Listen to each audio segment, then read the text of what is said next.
One day, Tim had a little, kind of questionnaire about what do you want to do moving forward here, and I was working here for almost 6 months at the time, and I was really intrigued in what the technicians were doing and trying to get a feel for that camaraderie that they kind of had. Everybody was kind of working together and feeding off of each other, and that intrigued me, and then I kind of just fell into it and really started to like the space.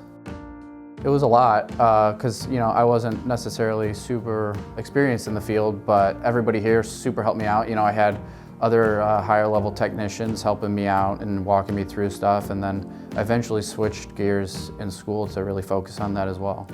To be honest, I had very little experience. All I had was theoretical knowledge. So most of my knowledge has been hands-on learning by doing. So that's the great thing about interning here is you'll get that hands-on experience. We're not going to have you run and get coffee. We're going to have you build computers and get your hands dirty. It's very hands-on, like no matter what you're doing, because you're always working with a team. So when I first got here, the first thing they had me do was configure a computer, but I had to sit there and do it myself while they kind of were over my shoulder, like talking to me and saying like, oh, like you have to press this and this means this and whatnot. It was very hands-on at first, and then as you go on, you just talk to people, they give you advice.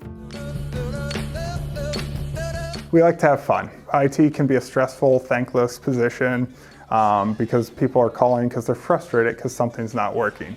But we like to unwind, have a good time, joke around, and it's not just all work and that daily grind every day. Yeah, it is busy around here, but we always find time to do fun things around the office that just lighten the mood.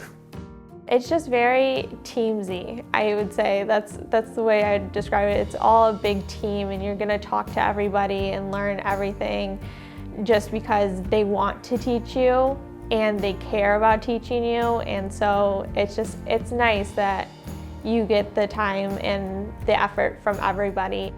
They can only teach you so much in school. School's a very good foundation. But it's not the end all be all. I think once you get into the real world and you have a chance to talk to real people and see what it's like to work at a company, it opens your eyes. So I think it's a good place to start. What I think is different about how we handle it is that we can then move them into full-time employment and get them young before they're too corrupt and set in their ways, and then we can build them into what we want them to be.